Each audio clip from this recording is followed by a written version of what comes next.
Julius Agung Dumadi. Dalam perjalanan hidup manusia mengantarkan aktivitas tulis-menulis yang menjadi bagian hidup manusia. Tulisan-tulisan yang dapat merubah peradaban, karena setiap tulisan memiliki jiwa yang hidup di dalamnya. Selamat datang di channel YouTube Kalam.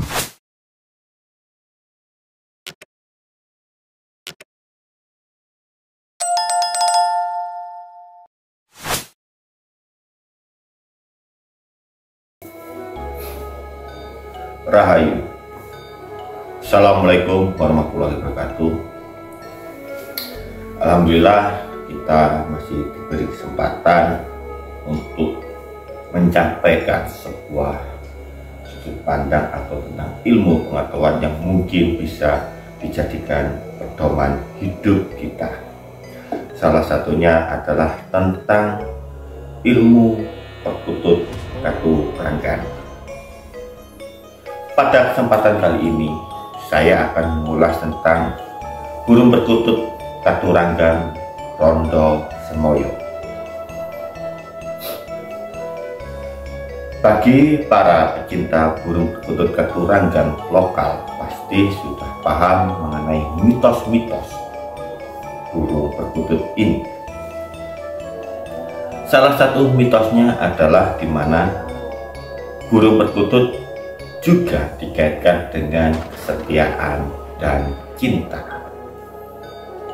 Dalam beberapa cerita rakyat, burung perkutut sering digambarkan sebagai simbol cinta yang abadi dan setia, karena mereka diyakini dapat memilih pasangan hidup mereka seumur hidup. Tidak hanya dianggap sebagai simbol keberuntungan, burung perkutut juga dihubungkan dengan cinta dan kesetiaan. Konon, jika pasangan memelihara perkutut bersama-sama dan merawatnya dengan baik, maka hubungan mereka akan tetap harmonis dan penuh cinta. Salah satu jenis perkutut ini disebut Rondo Semoyo, yang memiliki ciri mati atau ciri khusus yang terdapat di iris matanya yang berwarna kuning. Jenis perkutut ini hampir mirip dengan perkutut Bali. Namun, kalau kita cermati lebih teliti, ada perbedaan warna yang menyolok. Jika perkutut Bali memiliki warna iris yang lebih gelap atau lebih tepatnya berwarna oranye, sedangkan Rondo Semoyo berwarna kuning muda.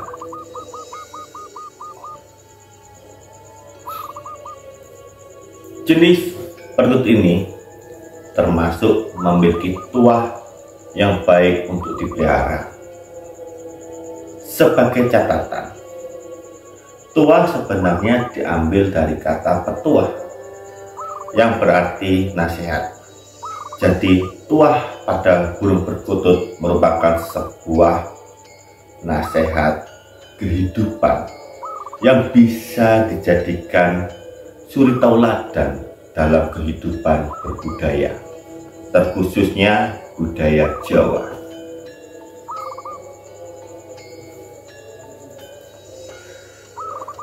Secara definisi, Rondo Semoyo memiliki dua kosakata, yaitu rondo dan semoyo. Di sini ada dua versi dalam mendefinisikan kata rondo ini. Versi pertama mengartikan sebagai jaga atau menjaga, diambil kata ronda. Sedangkan versi yang kedua berarti janda.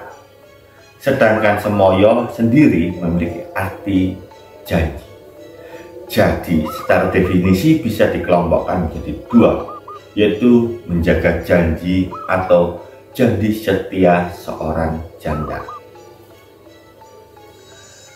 Mengenai kedua definisi itu, mana yang lebih tepat kembali kepada keyakinan masing-masing. Agar lebih mudah memahami ini semua, saya mencoba menjabarkan kedua versi tersebut.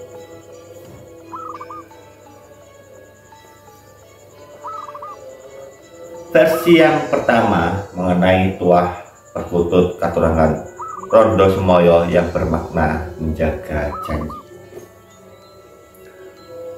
Ada filosofi Jawa yang berbunyi ojo citro soko citro wahyune sirmo, yang artinya tepatilah jika janji. Siapa tidak menepati janji bakal kehilangan kepercayaan. Dipercaya orang itu suatu kehormatan dan jangan disia-siakan. Jika janji dengan orang lain itu harus ditepati dan jangan dikhianati. Sikap jujur dan setia dalam hidup sehari-hari itu sangat diperlukan. Siapakah yang senang pada orang yang tidak jujur, senang berbohong, dan mengkhianati janji-janjinya sendiri? Menepati janji memang bukan persoalan yang mudah karena membutuhkan komitmen yang cukup tinggi. Tetapi bagi mereka yang takut dianggap orang yang tak memenuhi janji, maka akan senantiasa berusaha melakukan seoptimal mungkin di dalam hidupnya. Kendati dalam sebuah kesempatan dirinya karena suatu hal tak bisa memenuhi janjinya, maka ia pun akan berusaha memberitahu kepada orang yang telah diberi janji olehnya.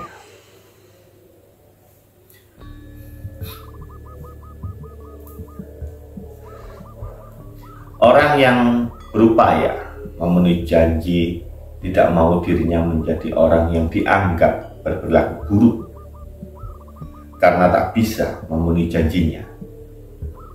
Tidak mengherankan jika kini banyak orang yang menganggap hal yang sepele, makanya dia pun akhirnya terjebak dengan perbuatan itu dan dianggap orang sebagai orang yang ingkar janji.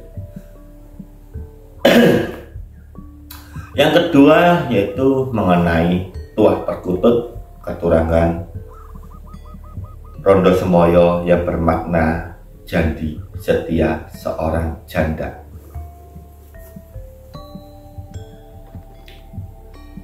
Janda atau rondo dalam bahasa Jawa adalah perempuan yang tidak lagi bersuami.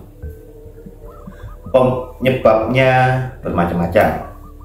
Bisa karena suami meninggal dunia, karena bercerai, atau ditinggal begitu saja.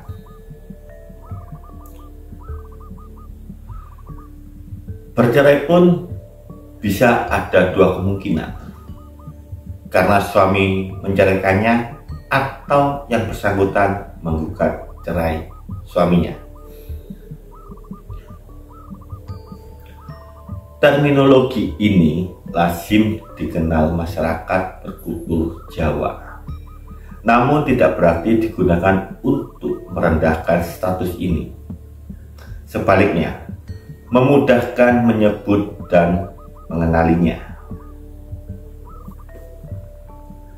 Ada berapa macam istilah rondo dalam kultur budaya Jawa.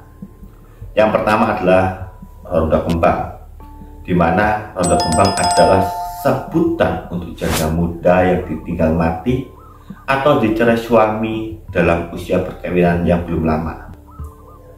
Biasanya memang belum memiliki momongan. Yang kedua adalah rondo kempling, di mana rondo kempling ini bermakna janda ini tidak selalu berusia muda, bahkan seringkali sudah punya anak, tapi memiliki postur dan penampilan yang tidak kalah dengan perawan. Makanya disebut sebagai kempling, yang berarti masih orisinil. Yang ketiga adalah rondo mapan. Rondo mapan adalah janda yang memiliki kemandirian dan kemampuan secara ekonomi, entah memiliki warisan atau harta yang cukup, atau memiliki penghasilan yang bisa jadi sedanan alias tempat bersandar. Yang keempat adalah rondo anggi-anggi orong-orong. Istilah ini diambil dari sebuah lagu unen-unen Jawa. Anggi orong-orong, orang melu gawe melu momong. Maksudnya janda yang memiliki anak lumayan banyak, sementara yang bersangkutan juga tidak memiliki kemandirian ekonomi. Artinya, mereka yang menikahi janda ini harus siap ikut merawat anak-anaknya. Yang kelima adalah rondo Jepang.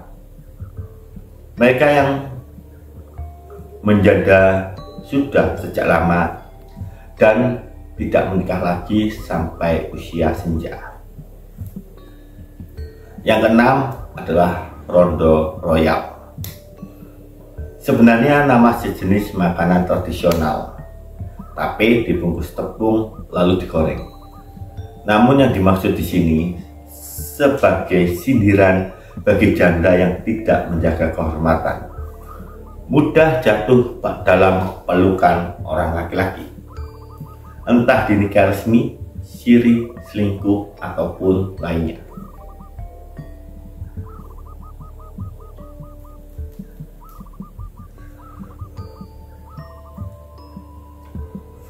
Dari kedua perbedaan tersebut, kita bisa menarik benang merah, yaitu tentang kesetiaan terhadap janji terkhusus perihal pernikahan. Sebuah pernikahan yang penuh dengan keharmonisan, ketentraman, dan kasih sayang sesungguhnya merupakan cita-cita dan esensi dari ikatan sakral tersebut. Sudah menjadi tanggung jawab kedua belah pihak, baik suami maupun istri, untuk menjaga marwah pernikahannya. Sesungguhnya suami dan istri memiliki tugas dan kewajiban masing-masing yang akan saling mengasihi dan melengkapi dalam suka maupun duka. Namun hal tersebut akan sulit mereka lakukan apabila kunci dan hakikat dalam pernikahan mereka tidak ada, yaitu anugerah kesetiaan. Pernikahan yang berpagarkan sakinah, mawaddah, warahmah jelas tidak akan meredupkan kesetiaan hingga akhir masing-masing hidupnya. Dalam hal ini, leluhur kita telah mensyariatkan perkawinan antara seorang pria dan wanita agar mereka dapat membina rumah tangga bahagia yang diliputi oleh rasa kasih sayang dan saling cinta untuk selama-lamanya.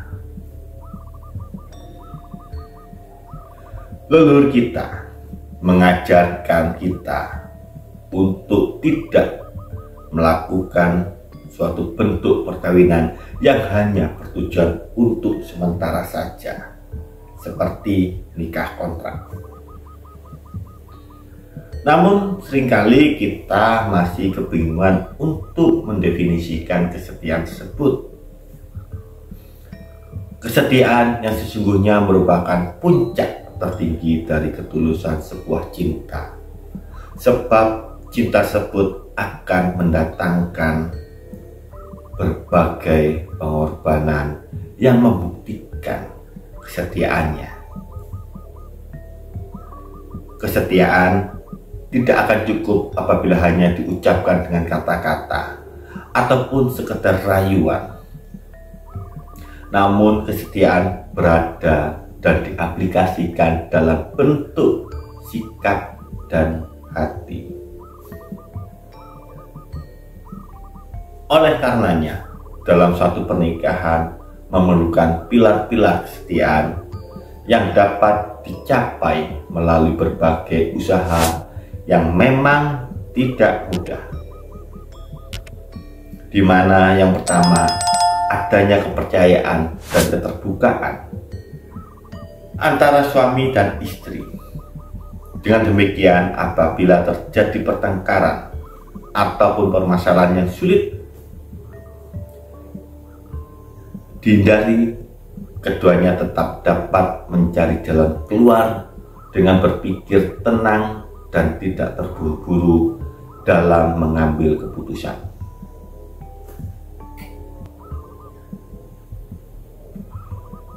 Perselingkuhan juga dapat berawal dari ketika seseorang yang telah terikat hubungan pernikahan dengan mudahnya membeberkan masalah-masalah atau keburukan pasangannya kepada lawan jenis, maka hal tersebut mendekatkannya dalam kehancuran rumah tangga. Dan yang ketiga adalah saling menghargai. Sesungguhnya sebagai manusia kita diciptakan dengan segala kekurangan. Sedangkan kesempurnaan itu hanyalah merupakan milik Tuhan Yang Maha Esa. Maka dari itu, saat mengikat pernikahan secara sah, manusia sudah harus saling membangun komitmen, memahami pembagian peran, menerima baik dan buruk pasangannya dengan cara saling memuji dan mengapresiasi terhadap hal-hal kecil. Katuranggan Perkutut Rondo Semoyo mengajarkan kita tentang kesetiaan. Rondo Semoyo adalah bagi kita menjaga harta. Harta terbaik adalah kesetiaan dan cinta kita di dalam keluarga. Sekian apa yang bisa saya sampaikan. Apabila adanya kekeliruan atau kesalahan, itu dikarenakan keterbatasan ilmu pengetahuan saya. Dan apabila adanya perbedaan pendapat, maka kita kembali lagi kepada keyakinan masing-masing. Akhir kata saya ucapkan wassalamualaikum warahmatullahi wabarakatuh. Rahayu Sagung Dumadi, kasih rebedo nirting sambi bawah. Terima kasih telah menyimak sampai habis video. Sedikit penjelasan dari kami.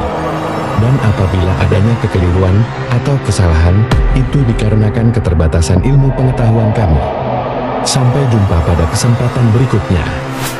Rahayu, Rahayu, Rahayu Sagung Dumadi. Kalis ing rebedo, nir ing sambikolo.